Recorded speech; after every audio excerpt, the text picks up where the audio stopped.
भारत के सबसे ज्यादा जीने वाले इंसान। नंबर 5, स्वामी शिवानंद। भारत के 125 साल के बुजुर्ग, जिन्हें अभी हाल ही में पद्मश्री अवार्ड दिया गया था। इनका नाम स्वामी शिवानंद है और उनका जन्म 8 अगस्त 1869 को हुआ था, जैसा कि आप उनके आधार कार्ड में देख सकते हैं। और ऐसा आधार कार्ड भी आपको शायद ही कभी देखने को मिले। न्यूज में आए तो लोगों ने पता करने की कोशिश की आखिर इनकी जीने का राज क्या है, जो कि अभी 125 साल के हैं और पूरी तरह से हेल्दी है। तब उन्होंने बताया कि उनके डेली रूटीन की वजह से जी रहे हैं और डेली 1 से 2 घंटे योग करते हैं। वह खाने में ज्यादा मसाले वगैरह भी नहीं खाते। नंबर 4, तपस्वी जी महाराज।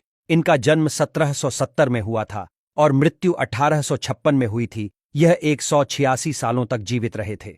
पटियाला के राजकुमार के रूप में जन्मे। जहां इनका जन्म हुआ वो किसी राजशाही महलों से कम नहीं था। इनके लंबे समय तक जीवित रहने का रहस्य है कि उन्होंने दशकों तक कठोर तपस्या की और अपनी जवानी वापस पाने के लिए प्राचीन वैदिक तकनीक का उपयोग करते हुए कायाकल्प उपचार का 3 बार इस्तेमाल किया। ये बहुत कठिन तपस्या होती है। कायाकल्प उपचार एक प्राचीन वैदिक तकनीक है जो शरीर को जवान और स्वस्थ रखने के लिए इस्तेमाल की जाती है।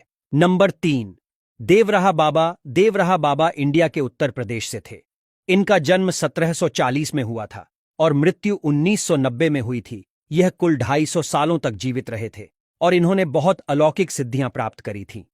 कहा जाता है कि ये बाबा बहुत चमत्कारी थे। इनका आशीर्वाद लेने बहुत बड़े लोग आते थे। देश के पहले प्रधानमंत्री जवाहरलाल नेहरू, राजीव गांधी से लेकर अटल बिहारी वाजपेयी भी आ चुके हैं। नंबर 2, महाष्टा मुरासी। यह शख्स पिछले 181 साल से जीवित है और जो अभी भी अपनी मौत का इंतजार कर रहे हैं। उत्तर प्रदेश के वाराणसी के रहने वाले महाष्टा मुरासी अपने बारे में बताते हुए कहते हैं कि उन्हें लगता है कि मौत उनके घर का रास्ता भूल गई है। मुरासी अपने बारे में बताते हैं कि उनका जन्म 1835 में बेंगलुरु में हुआ था। 1903 में मुरासी बेंगलुरु से वाराणसी रहने के लिए आ गए। तब से आज तक वह वाराणसी में ही रह रहे हैं। नंबर 1, श्री शिव प्रभाकर। एक ऐसे बाबा के बारे में बताने वाले हैं जो 200 या 300 साल नहीं बल्कि 723 साल तक जीवित रहे। हम बात कर रहे हैं श्री शिव प्रभाकर सिद्ध योगी जी की, जिनका जन्म 1263 में अकावूर मारा में हुआ था और महज 9 वर्ष की आयु से ही उन्होंने गुफाओं में ध्यान लगाना शुरू कर दिया और इतनी सिद्धि हासिल कर ली कि वे लोगों के भविष्य से लेकर वह क्या सोच रहे हैं सब बता देते थे।